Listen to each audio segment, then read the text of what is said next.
ప్రభువు పేరిట మీ అందరికీ షలోం. ఈరోజు దేవుని వాగ్దానము. నా శ్రమలో నేను యెహోవాకు మొరపెట్టి తిని, నా దేవునికి ప్రార్థన చేసి తిని, ఆయన తన ఆలయములో ఆలకించి నా ప్రార్థనను అంగీకరించెను. నా మొర ఆయన సన్నిధిని చేరి ఆయన చెవులజొచ్చెను. 18వ సంకీర్తన 6వ వచనం. ప్రియ సహోదరి సహోదరులారా, ఈరోజు ఈ వాక్యము వినుచున్న మీ అందరికీ మన ప్రభువును ప్రియరక్షకుడైన యేసు క్రీస్తు శక్తి కలిగిన నామమున ఈ నూతన దినపు శుభములను వందనములను తెలియజేస్తున్నాను. ప్రియులారా, చదవబడిన లేఖన భాగమును ఈరోజు మనము పరిశీలన చేసినట్లయితే, ప్రతి క్రైస్తవుడు ప్రార్థన చేస్తాడు, కానీ ప్రార్థించిన ప్రతి ఒక్కరూ జవాబును పొందుకొనలేరు. కొందరు ప్రార్థిస్తారు, కానీ జవాబు గురించి ఆలోచించరు. కొందరు ప్రార్థించి జవాబు కొరకు ఎదురు చూసి జవాబు రానందున వారి స్వంత నిర్ణయాలతో ముందుకు వెళతారు. ఎందుకు జవాబు రాలేదో ఆలోచించరు. కొందరు ప్రార్థన ఎంత సమయము చేస్తారో లెక్క పెట్టుకుంటారు. మరికొందరు, మేము ఆత్మీయతలో సీనియర్స్, మేము 10 నిమిషాల ప్రార్థన చేస్తే చాలు, దేవుడు మా జీవితాలలో బలమైన కార్యాలు చేస్తాడు అని అనుకుంటూ ఉంటారు. ఎడతెగక దేవుని పరిచర్య చేసేవారు 10 నిమిషాలు కాదు, సమయం లేని సందర్భంలో నడుస్తూ ప్రార్థించిన దేవుడు బలమైన కార్యాలు చేయగలడు. కానీ దినమంతా వ్యర్థమైన పనులు చేస్తూ 10 నిమిషాలు ప్రార్థించి దేవుడు బలమైన కార్యాలు చేస్తాడు అనుకోవడము భ్రమ. నేనంటాను, క్రీస్తు స్వభావము లేకుండా జీవితకాలమంతా మోకాళ్లపై ఉన్న వారి జీవితంలో దేవుని కార్యము ఒకటి కూడా చూడలేరు. మరికొంతమంది ప్రార్థించి జవాబు వచ్చే వరకు విశ్వాసమును విడిచిపెట్టరు. ప్రియులారా, దావీదు ప్రార్థనా జీవితాన్ని చూస్తే ఆశ్చర్యము కలిగిస్తుంది. నా శ్రమలో నేను యెహోవాకు మొరపెట్టి తిని, నా దేవునికి ప్రార్థన చేసి తిని, ఆయన తన ఆలయములో ఆలకించి నా ప్రార్థన అంగీకరించెను. నా మొర ఆయన సన్నిధిని చేరి ఆయన చెవులజొచ్చెను అని లేఖనములో వ్రాయబడి ఉన్న ప్రకారము దావీదు ప్రార్థన చేసి తన ప్రార్థన దేవుని చెవులలోనికి వెళ్ళడము కూడా చూశాడు. దేవుని చేత ప్రేమించబడిన ప్రియ సహోదరి సహోదరులారా, దేవునికి ఎలాంటి ప్రార్థన ఇష్టం? దేవునికి యథార్థముగా ప్రార్థించేవారు కావాలి, నటించేవారు కాదు. అందుకే మత్తయి సువార్త 6వ అధ్యాయము 5వ వచనములో, మీరు ప్రార్థన చేయనప్పుడు వేషధారుల వలె ఉండొద్దు అని ఉంది. వేషధారి అనంటే వంచకుడు, తనకు తెలియకుండా తననే మోసము చేసుకునేవాడు, తనకు తెలిసి పరిశుద్ధాత్మను మోసము చేసేవాడు. దేవుని మెప్పును కాకుండా ఇహలోక మెప్పును కోరుకునేవాడే వేషధారి. అదే మత్తయి సువార్త 6వ అధ్యాయము 2వ వచనాన్ని చదివితే, వేషధారి మనుషుల వలన ఘనత పొందాలని ధర్మము చేస్తాడు, వేషధారి మనుషులకు కనబడవలనని ప్రార్థన చేస్తాడు అని లేఖన భాగంలో వ్రాయబడి ఉన్నట్లుగా మనము చదవగలము. ప్రియ సహోదరి సహోదరుడా, అదేవిధముగా యేసు ప్రభు వేషధారుల వలె ప్రార్థన చేయవద్దని కూడా లేఖన భాగములో చెప్పినట్లు మనము చదవగలము. ప్రార్థన ఎలా చేయాలో, దేని గురించి చేయాలో ప్రభు నేర్పిస్తున్నాడు. కాబట్టి మీరిలాగూ ప్రార్థన చేయుడి. పరలోకమందున్న మా తండ్రి, నీ నామము పరిశుద్ధపరచబడునుగాక, నీ రాజ్యము వచ్చునుగాక, నీ చిత్తము పరలోకమందు నెరవేరుచున్నట్లు భూమి యందు నెరవేరునుగాక. మా అనుదిన ఆహారము నేడు మాకు దయచేయము. మా రుణస్థులను మేము క్షమించున్న ప్రకారము మా రుణములను క్షమించుము. మమ్మను శోధనలోనికి తేక దుష్టుని నుండి మమ్మను తప్పించుము అనే లేఖనములో చెప్పబడి ఉన్న ప్రకారము జీవితకాలమంతా ఒకే ప్రార్థన చేయమని దేవుని ఉద్దేశము కాదు. ఇందులో ప్రార్థించే వారికి కావలసిన లక్షణాలు ఉన్నాయి.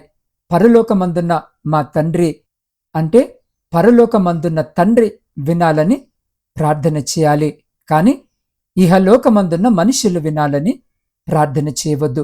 పరలోకమందున్న తండ్రి ప్రార్థన వింటే తన చేతులతో నీకు ప్రతిఫలమిస్తాడు. ఇహలోక మనుషులు వింటే తమ చేతులతో చప్పట్లు మాత్రమే కొట్టగలరు. అనేకులు మనుషులు మెప్పును కోరుకుని మంచి పదాలతో ప్రార్థన చేస్తున్నారు. వారు దేవుని దగ్గర నుండి ప్రతిఫలము కోరుకున్నారు. అలాంటి ప్రార్థనను దేవుడు వ్యర్థమైన మాటలని లేఖన భాగములో చెప్పి ఉన్నట్లుగా మనము చదవగలము. నీ నామము పరిశుద్ధపరచబడునుగాక అంటే ఎలా దేవుని పరిశుద్ధ నామమును మనము పరిశుద్ధపరచగలము. సంఖ్యాకాండము 20వ అధ్యాయము 12వ వచనములో, అప్పుడు యెహోవా మోషే అహరోనులతో, మీరు ఇశ్రాయేలీయుల కన్నుల ఎదుట నా పరిశుద్ధతను సన్మానించినట్లు నన్ను నమ్మకపోతిరి, ఇశ్రాయేలీయుల మధ్యను నన్ను పరిశుద్ధపరచక నా మీద తిరుగుబాటు చేసితిరి అని లేఖన భాగములో వ్రాయబడి ఉన్న ప్రకారము, ప్రియ సహోదరి సహోదరుడా, మనము నివసిస్తున్న ప్రజల మధ్య మన క్రియల ద్వారా దేవుణ్ణి మహిమపరచుటయే ఆయన నామమును పరిశుద్ధపరచుట లేక సన్మానించుట. దేవునికి మహిమకరముగా జీవించకుండా చేసే ప్రార్థన వ్యర్థము. నీ రాజ్యము వచ్చునుగాక అంటే ప్రస్తుత పరిస్థితులు మనము గమనిస్తే గనక చాలామంది ఈ లోకములోనే శాశ్వతముగా ఉండిపోవాలి అని అనుకుంటున్నట్లుగా కనిపిస్తున్నారు. జీవన శైలిలో మార్పులు, పోటీ కనిపిస్తుంది. ఈ లోకంలో మనము జీవించే ఈ జీవితము పరలోకానికి సిద్ధపాటు అని మరిచి ఈ లోకములో ఉన్నత స్థితికి చేరుకోవడమే జీవిత లక్ష్యముగా మారిపోతుంది. పేతురుకు రాసిన మొదటి పత్రిక 2వ అధ్యాయము 11వ వచనములో, మీరు పరదేశులను యాత్రికులనై ఉన్నారు గనక ఆత్మకు విరోధముగా పోరాడు శరీరాశలను విసర్జించి అని వ్రాయబడి ఉన్నది. దేవుని రాజ్యమును మరిచి ఈ లోకమును ప్రేమిస్తూ చేసే ప్రార్థన దేవునికి అంగీకారము కాదు. ప్రియ సహోదరి సహోదరుడా, నీ చిత్తము పరలోకమందు నెరవేర్చినట్లు భూమి అందును నెరవేరునుగాక అంటే పరలోకములో దేవుని చిత్తము ఏది? యోహాను సువార్త 14వ అధ్యాయము 3వ వచనములో, నేను వెళ్ళి మీకు స్థలము సిద్ధపరిచిన ఎడల నేనుండు స్థలములో మీరును ఉండులాగున మరలా వచ్చి నా యొద్ద నుండుటకు మిమ్మను తీసుకొని పోవుదును అన్న వచనము ప్రకారము మనం ఆయనతో యుగ యుగాలు ఉండాలని దేవుడు తన చిత్త ప్రకారము పరలోకంలో నెరవేరుస్తున్నాడు. భూమి యందు దేవుని చిత్తము ఏది అని చూస్తే మత్తయి సువార్త 28వ అధ్యాయము 19వ వచనములో, కాబట్టి మీరు వెళ్ళి సమస్త జనులను శిష్యులనుగా చేయుడి అన్న వచనము ప్రకారము ప్రతి ఒక్కరూ దేవుని శిష్యులుగా మార్చబడాలి. ప్రతి క్రైస్తవుడు సువార్త పని చేయాలి, లేక సువార్త పని చేసేవారికి సహాయమైన చేయగలగాలి. అలా చేయకుండా చేసే ప్రార్థన వ్యర్థము. అది స్వార్థపూరితమైన ప్రార్థన అని దేవుడు లేఖన భాగము ద్వారా స్పష్టముగా ఈరోజు మనతో మాట్లాడుతున్నాడు.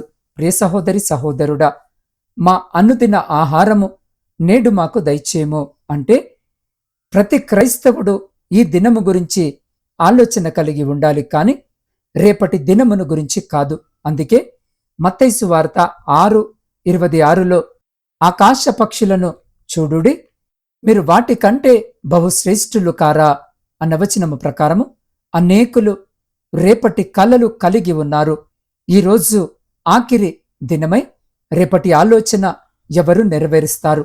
అందుకే మత్తయి 6:34లో, రేపటి గూర్చి చింతపడకుడి అనుంది. మా రుణస్థులను మేము క్షమించి ఉన్న ప్రకారము మా రుణములను క్షమించుము అంటే మత్తయి 5:23-24లో ఈ విధముగా వ్రాయబడి ఉన్నది. కావున నీవు బలిపీఠమునొద్ద అర్పణమును అర్పించుండగా నీ మీద నీ సహోదరునికి విరోధమేమైనా కలదని అక్కడ నీకు జ్ఞాపకము వచ్చిన ఎడల అక్కడ బలిపీఠమునెదుటనే నీ అర్పణమును విడిచిపెట్టి మొదట వెళ్ళి నీ సహోదరునితో సమాధానపడుము, అటు తర్వాత వచ్చి నీ అర్పణమును అర్పింపుము అన్న వచనముల ప్రకారము అర్పణము కంటే ముందు దేవుడు సమాధానముకే ప్రాధాన్యత ఇస్తున్నాడు.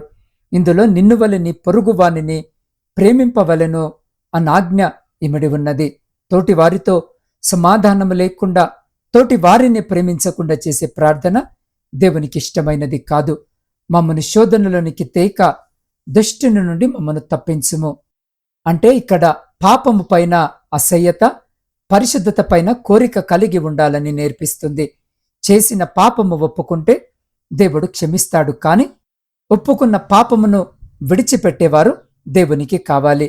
అందుకే తెసలోనికలకు రాసిన మొదటి పత్రిక 4:3లో మీరు పరిశుద్ధులగుటయే, అనగా మీరు జారత్వమునకు దూరముగా ఉండుటయే దేవుని చిత్తము అన్న వచనము ప్రకారము పరిశుద్ధత లేకుండా చేసే ప్రార్థనను దేవుడు లక్ష్యపెట్టడు.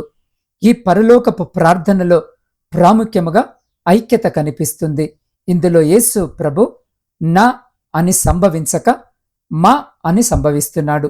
133వ కీర్తనలో సహోదరులు ఐక్యత కలిగి నివసించు చోట ఆశీర్వాదము, శాశ్వత జీవము ఉండును అని వ్రాయబడి ఉన్నది. కాబట్టి ప్రియ సహోదరి సహోదరుడా, ప్రార్థనలో ఎంత సమయం గడిపామో అనేది ముఖ్యము కాదు, కానీ క్రీస్తు స్వభావముతో చేయడము ముఖ్యము. మోకాళ్ళు నల్లబడటము ముఖ్యము కాదు, హృదయములోని నలుపు పోవడము ముఖ్యము. చక్కగా ప్రార్థన చేస్తాడని మెప్పు రావడము ముఖ్యము కాదు, కానీ నీ ప్రార్థనతో దేవుని మనస్సును కదిలించడం ముఖ్యం.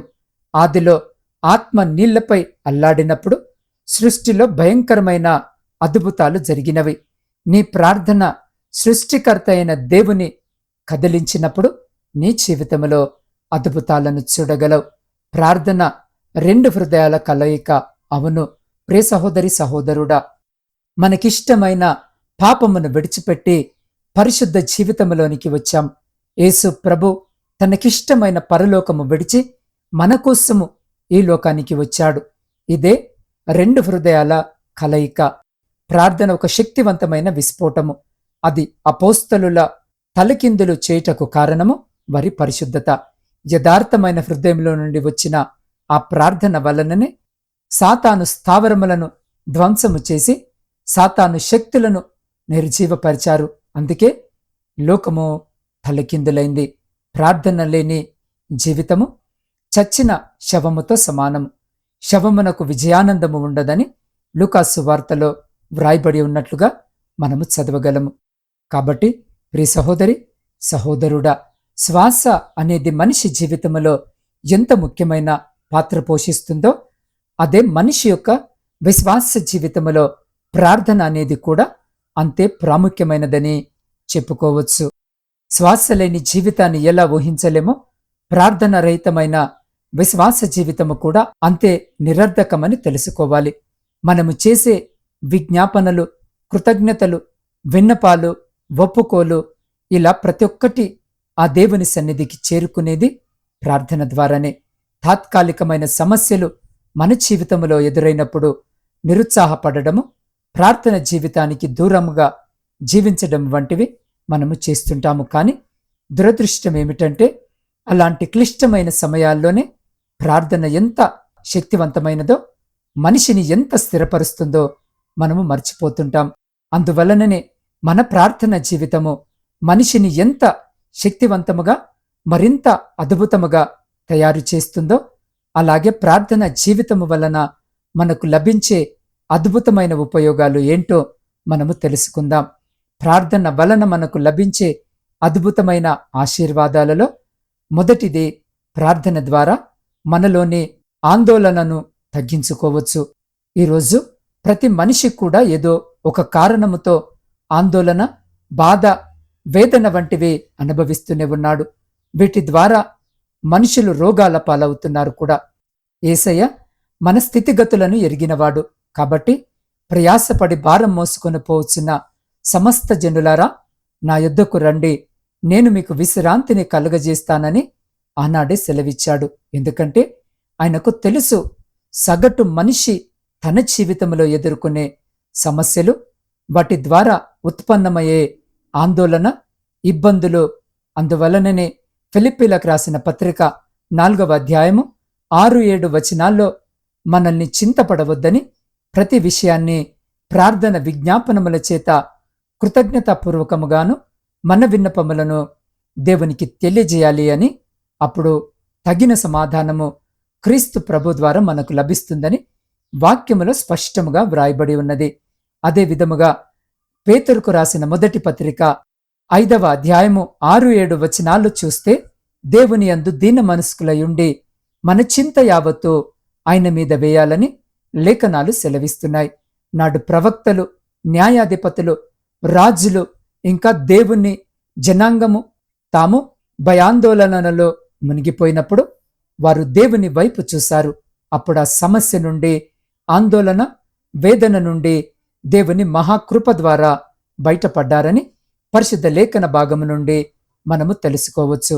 ప్రియులారా, రెండవది, ప్రార్థన మనల్ని మన సమస్యల నుండి బయటకు తీసుకువస్తుంది. ఈరోజు సమస్యలంటూ లేనివారు ఈ భూమి మీద భూతద్దము పెట్టి వెతికినా దొరకరని ఖచ్చితంగా చెప్పొచ్చు. అలాగే ఎవరి సమస్య వారికి గొప్పగా కనిపిస్తుంది. ప్రస్తుతము ఈరోజు ఈ వాక్యము వినిచిన్న నీకేదో ఒక సమస్య ఉండవచ్చు. సమాధానం లేని స్థితిలో ఇబ్బంది పడుతూ ఉండొచ్చు. నీకెదురైన సమస్యకు ఎంతగా ఆలోచించినా పరిష్కారము దొరకకపోవచ్చు. మరి అలాంటి పరిస్థితుల్లో మనమేమి చేయాలి అనంటే ప్రార్థించాలి. నీకు నీ సమస్య పెద్దది కావచ్చు, నీ దృష్టిలో పరిష్కారం లేనిది కావచ్చు, లేదా ఆ సమస్యను పరిష్కరించుకోవడానికి నీకు జ్ఞానము సరిపోకపోవచ్చు. మరి అలాంటి పరిస్థితిలో ప్రియ సహోదరి, సహోదరుడా, నీవు సర్వశక్తిమంతుడైన నీ దేవుని వైపు చూడగలగాలి. యాకోబు రాసిన పత్రిక 1వ అధ్యాయము 5వ వచనములో తెలిపిన విధముగా సమస్యను పరిష్కరించుకునే జ్ఞానాన్ని దయచేయమని తండ్రిని అడగాలి. అప్పుడు మన ప్రార్థన ఆలకించిన దేవుడు ధారాళముగా నీకు కావలసిన జ్ఞానాన్ని అనుగ్రహిస్తాడు. నీవున్న స్థితి నుండి బయటకు తీసుకొస్తాడు. నెమ్మదిని దయచేస్తాడు. నువ్వు ఏ సమస్యతో అయితే ప్రస్తుతం ఇబ్బంది పడుతున్నావో ఆ సమస్యకు శాశ్వతమైన పరిష్కారాన్ని అందిస్తాడు. నాడు అబ్రహాము మొదలుకొని యేసయ్య శిష్యుల వరకు తమ సమస్యల్లో ఉన్నప్పుడు దేవుని వైపు చూశారు, ప్రార్థించారు, పొందుకున్నారు. ప్రియ సహోదరి, సహోదరుడా, మూడో ఆశీర్వాదము, ప్రార్థన మనలో ఆత్మవిశ్వాసాన్ని నింపుతుంది. ఆత్మవిశ్వాసము ఉన్నవాళ్ళు ఏదైనా సాధించగలరు. వారికి అసాధ్యమైనది లోకములో ఏదీ ఉండదని మనము భావిస్తూ ఉంటాం.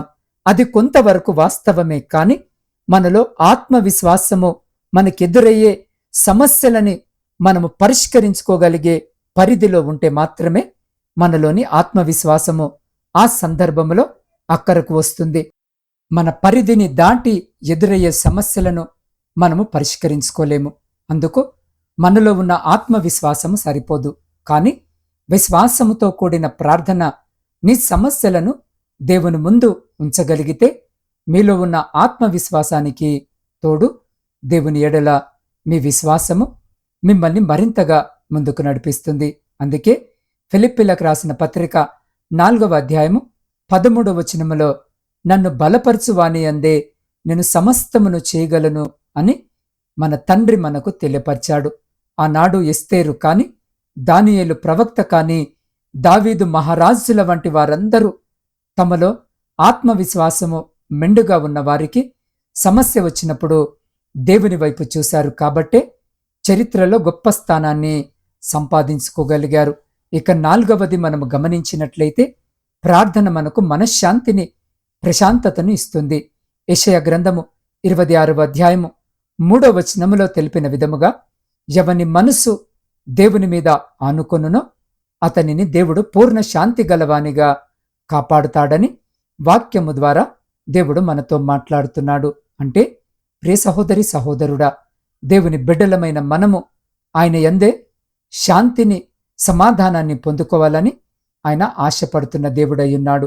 అంత మాత్రమే కాదు, ఆయన మీద ఆధారపడిన నాడు మన ప్రతి అవసరత తీర్చడానికి యేసు క్రీస్తు ప్రభు సిద్ధముగా ఉంటాడని జ్ఞాపకము ఉంచుకోవాలి.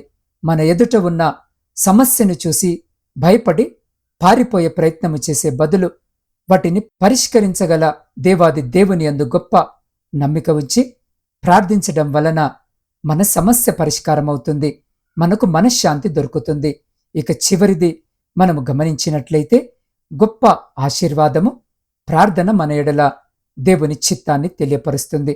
మన ఎడల దేవుని ప్రణాళిక ఉంది అనే విషయాన్ని మనం ఎప్పుడూ మర్చిపోకూడదు. కానీ మనకు తెలియకుండానే ఆ విషయాన్ని మర్చిపోతూ ఉంటాం.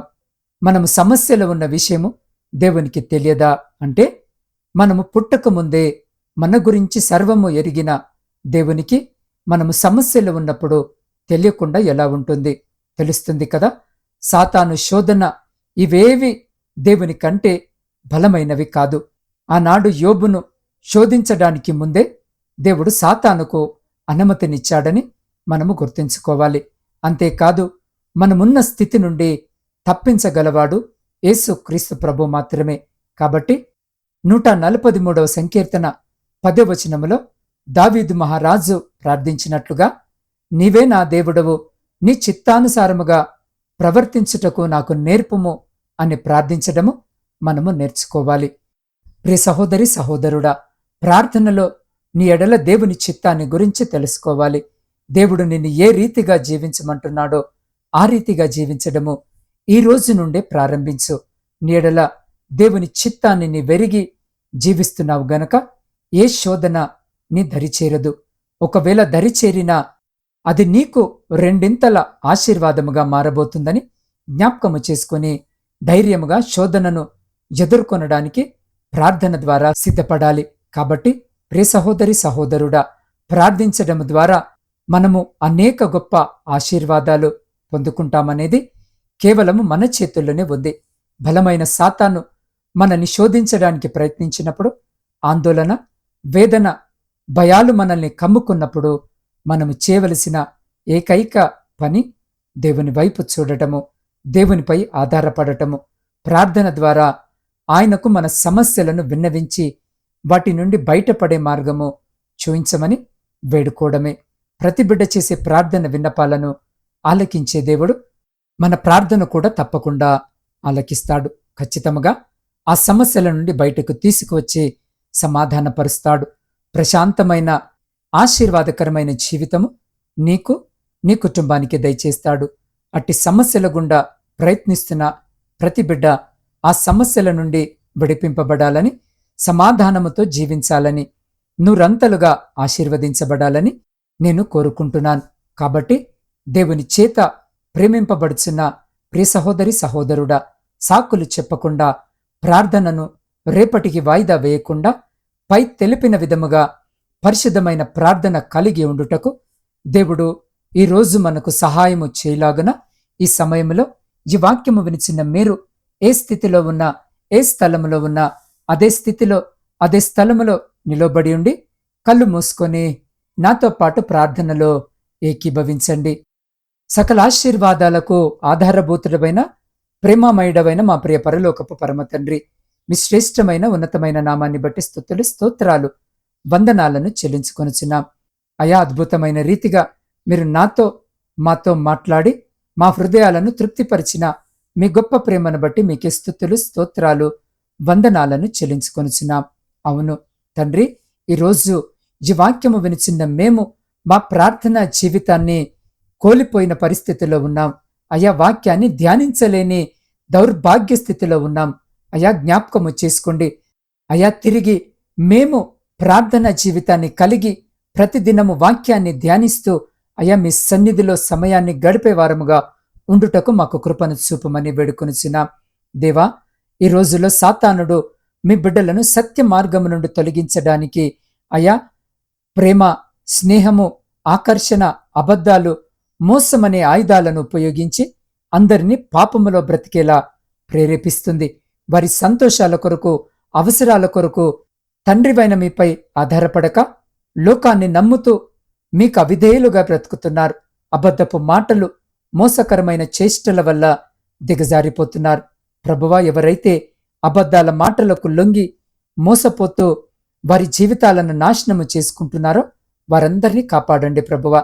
దేవా, వారి జీవితము నాశనము అవ్వకమునిపై రక్షించండి. నిజమైన మీ మాటలను నమ్మక సాతాను వేసే అబద్ధాల మాటలు నమ్మి నాశనమవుతున్న మీ బిడ్డలను రక్షించండి. నీవే నిజమైన దేవుడవు. మేము ప్రార్థించగా మా ప్రార్థన విని సమాధానమిచ్చి సంతోషపెట్టే సజీవుడవు కనుక తండ్రి, మోసకరమైన మాటలకు నీ బిడ్డలు లొంగకుండా అపవాది వేసే అడ్డుగోడలు కూల్చివేయమని వేడుకొనిచున్నాం. దేవా, మనసును పాడు చేసే మాటలు వినకుండా మమ్మల్ని కడిగి శుద్ధి చేసి మీ సన్మార్గంలో నడిపించి మీ వాక్యము వినే ప్రార్థించే హృదయం మాలో పుట్టించండి. ప్రభువా, అయ్యా, మీ ఉపదేశము నుండి తొలగిపోకుండా, ఈ లోకములో కలిసిపోకుండా ఎల్లప్పుడూ మాకు తోడుగా ఉండి సహాయం చేయండి నాయనా. అయ్యా, మీ మాటలు విని మంచి ఉపదేశము నేర్చుకొనుటకు వాక్యము చదివే ప్రేరణ, ఆసక్తిని మాలో పుట్టించండి ప్రభువా. తండ్రి, చెడ్డ మాటలు వినకుండా మా చెవులు భద్రము చేసుకున్నటకు, మీ ఉపదేశము నుండి తొలగిపోకుండా మేము వాక్యానుసారముగా నడుచుకొనుటకు మాకు శక్తినిచ్చి సహాయము చేయమని నీ పాద సన్నిధిలో వేడుకొనుచున్నాం. దేవా, ఈరోజు జన్మదిన, వివాహ వార్షికోత్సవాలు జరుపుకొంచున్న ప్రతి బిడ కొరకు ప్రత్యేకంగా ప్రార్థిస్తున్నాం. ప్రతి బిడను జ్ఞాపకము చేసుకుని మీ నూతన దయాకిరీటం చేత బిడను ఆశీర్వదించి రాబోయే కాలమంతా కూడా సంతోషకరమైన కుటుంబ జీవితమును బిడలకు దయచేయమని వేడుకొనుచున్నాం. దేవా, శారీరక మానసిక బలహీనతలతో బాధపడుతున్న ప్రతి బిడ్డను ముట్టి సంపూర్ణ ఆరోగ్యమును, శీఘ్రమైన స్వస్థతను బిడ్డలకు దయచేయమని వేడుకొనుచున్నాం. ఆ బిడ్డలకు వైద్య పరిచర్య చేస్తున్న ప్రతి బిడ్డను, వారి కుటుంబాలను కూడా జ్ఞాపకము చేసుకోమని వేడుకొనుచున్నాం. ప్రపంచంలో శాంతి సమాధానాలను కలిగించమని వేడుకొనుచున్నాం. దేవా, విడిపోయిన విచ్ఛిన్నమైన ప్రతి కుటుంబాన్ని తిరిగి కట్టుమని వేడుకొనుచున్నాం. ప్రాముఖ్యంగా నా తండ్రి, నా ఆత్మీయ కుటుంబ సభ్యులందరి కొరకును ఈరోజు మీ పాద సన్నిధిలో ప్రార్థిస్తున్నాను. ప్రతి బిడ్డను పేరు పేరు వరుసన జ్ఞాపకము చేసుకొని ఆశీర్వదించి, అయా, వారి ప్రతి ప్రార్థన విజ్ఞాపనను ఆలకించి అంగీకరించి, అయా, వారి జీవితాలలో, కుటుంబాలలో, వారి దాంపత్య జీవితంలో, ప్రాముఖ్యంగా వారి ఆధ్యాత్మిక జీవితంలో ఉన్న ప్రతి శోధన, ఆయాసము, దుఃఖము, లేమి, ప్రతి అంధకార సంబంధమైన శక్తులన్నిటి నుండి మీరే సంరక్షించి కాపాడి, మీ ఆకాశపు వాక్యాలను విప్పి మీ సమృద్ధికరమైన దీవెన ఆశీర్వాదాల చేత బిడల జీవితాలను, కుటుంబాలను దీవించి ఆశీర్వదించి తృప్తిపరిచి మీ కృపలో భద్రపరుచుకొని ముందుకు నడిపించమని సమస్త స్తుతి, ఘనత, మహిమ మీకు చెల్లించు మా రక్షకుడును మీ ప్రియకుమారుడైన యేసుక్రీస్తు సర్వ సమృద్ధి కలిగిన నామమున ప్రార్థించి స్తుతించి అడిగి పొందుకొని ఉన్నాము తండ్రి. ఆమేన్.